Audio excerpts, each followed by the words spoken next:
You know, sometimes you listen to a long-form interview and think, man, there's gold in here, but I just don't have 3 hours. Totally. It happens all the time. Well, that's exactly why we dove headfirst into JRE MMA show, #166 with Ilia Topuria. It just dropped April 16th, 2025. Oh, yeah, the Topuria episode. Big one. Huge. He's the former featherweight champ, right? Fresh off that incredible knockout of Max Holloway. Just stunning. And now he's making this massive move to lightweight. So this Rogan chat, it's packed with insights. We've basically pulled out the essentials for you. Absolutely. Think of this as your shortcut to understanding Topuria's mindset, his very distinct way of approaching fighting. Yeah, and what his moves mean for, the whole MMA world. Exactly, the ripple effects. So for anyone maybe not super familiar, who is Ilia Topuria? Born in Germany, Georgian parents, grew up in Spain. And now, a global MMA star, undefeated, 15-0. Right. And that Holloway knockout. UFC 308 last October. Rogan's description stuck with me. Surgical. It really was. That left hook, almost invisible until it landed. A real statement. Definitely a statement. And now he's vacated that featherweight belt looking straight at lightweight. Rogan mentioned he walks around at, what, 180 pounds? Yeah, 180. So it kind of makes sense, right? Wants to fight closer to his natural weight. No kidding. And you know the fans on, like Sherdog and stuff, are already debating how he'll do at 155. Oh, the forums must be going crazy. But, okay, let's dig into something really unique about him. His training. Ah, yes. This is fascinating. Forget your typical integrated MMA camps. This guy, he meticulously separates his disciplines. He really does. Like boxing one day, then wrestling, then jiu-jitsu. It's not the norm. So what's the logic? Why do it that way? Well, his belief, and it's pretty interesting, is that this separation keeps his mind super sharp. Okay. And it lets him really dive deep into each specific martial art, instead of spreading his attention thin across everything at once. He just focuses like a whole session just on boxing. Exactly. Full immersion. Yeah. He's got this almost old school vibe to it. You know, a Cuban boxing coach, a Georgian wrestling mentor. A Brazilian black belt for BJJ, right? He used that analogy, didn't he? Building a house. Yeah, mastering each brick, like each discipline, before putting the whole structure together. Now, Rogan seen pretty much everything in MMA. He was a bit skeptical at first, wasn't he? Well, yeah, because you look at the greats, like GSP or Habib, they really emphasize that integrated training, blending it all from the start. Right. That's been the dominant thinking for a while now. Mix the striking and grappling seamlessly. So Topuria coming along and having success doing it differently makes you think, maybe there isn't just one way. Maybe it taps into a deeper mastery of each art form first. Could be. And for Topuria, that Holloway knockout, he sees that as like the ultimate validation. The proof in the pudding. Exactly. He said the specific boxing drills he did were what set up that fight-ending left hook. I saw some chatter on Reddit, too, people comparing it to how martial arts used to be taught, decades ago.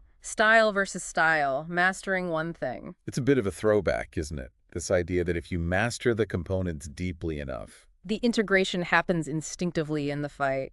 Less thinking, more reacting. That seems to be the core of it. Trusting his instincts to just connect the dots under pressure. Rogan really liked that concept. He compared it to a jazz musician. Oh, yeah? How so? Like someone who masters their instrument so completely they can just improvise, create on the fly without thinking about the notes. That's a great analogy, actually. And Rogan's final take on Topuria's skill set, this is high praise. Floyd Mayweather with a wrestler's gas tank. Wow. Okay, that's a powerful combination. Elite striking defense and precision, plus relentless cardio. Dangerous. A very dangerous mix for anyone at 155. No doubt. So speaking of 155, let's talk about that move. Why now? Topuria was pretty blunt about it. The weight cut, right? Yeah.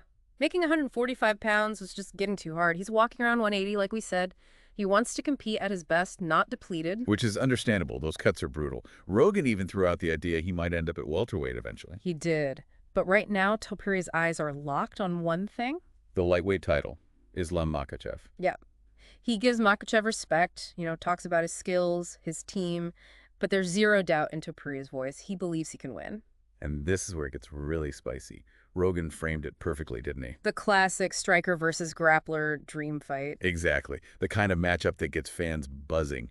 And Topuria's confidence in his striking is just immense. His whole strategy seems to be with force Islam to stand and strike. He thinks he's faster, sharper on the feet. It's a bold plan. I mean, Makhachev's grappling is, it's Makhachev, dominant. Rogan warned him, right? Yeah, About that Dagestani chain wrestling, how relentless it is. of course. The constant pressure, the transitions, the top control. It's suffocating. But Topuria, he just fires back. Says he has his own wrestling background and, again, insists his striking is superior. It's such a fascinating clash of styles and of confidence levels, too. Rogan floated the idea Topuria might need a fight or two at 155 first, kind of ease into the division. But Topuria wasn't having it. Nope. Said he's ready right now. Give him Makhachev immediately. And you saw the split online, didn't you? Oh, yeah. Sure Dog, Reddit. Some think he's crazy, jumping the gun. Others think his power might just be the difference maker against Islam. This whole situation, though, it led them into a bigger chat about weight cutting in general. Which is such a huge issue in MMA. Rogan was really strong on this, calling the current system almost archaic. And Topuria, well, he completely agreed, obviously, after his struggles at 145. It's a critical point. Fighter safety, longevity, it's all tied up in this. There are ideas about adding more weight classes, like 150, 160, 175 maybe. And maybe same-day weigh-ins? Yeah, those are definitely conversations the sport needs to have, trying to curb these extreme, dangerous cuts. Rogan brought up guys like Khabib, Anthony Rumble Johnson, fighters whose careers were seriously shaped by weight issues. And Topuria shared his own experience, losing 10 kilos in a week. That's like 22 pounds. Insane. Just brutal on the body. It really makes you think. The reaction online to that part of the discussion was pretty positive, too. Seemed like a lot of fans agree something needs to change. Definitely resonates with people who follow the sport closely. From there, the conversation took a bit of a turn. Rogan gave Topuria a little MMA history lesson. Ah, the Fedor story. Yeah. Why Fedor Emelianenko, arguably the greatest heavyweight ever, never fought in the UFC. It's one of those big what-ifs in MMA history, isn't it? Right. And it shows how much the business side can impact things. Fedor was just dominant in pride. That unbeaten streak was legendary. Unbelievable run. Yeah. But the reason he never came to the UFC, it basically boiled down to demands from his management. Co-promotion, wanting a piece of the company, stuff like that. Exactly. Things that Dana White and the UFC were just never going to agree to. Rogan sounded completely baffled by those demands. Just couldn't wrap his head around it. Yeah, his reaction was pretty strong. And Topuria, interestingly, he wasn't super familiar with all that history. Really? Yeah. And he asked the question a lot of newer fans probably have. If Fedor didn't fight in the UFC, did he really fight the absolute best? Which is the eternal debate, right? That million-dollar question. Rogan started talking hypotheticals. Fedor versus Couture, Fedor versus Lesnar. Oh, man, those dream fights. Still fun to think about. For sure. Topuria called Fedor a warrior from another time. Kind of sums up that mythical status he has. Yeah, it does.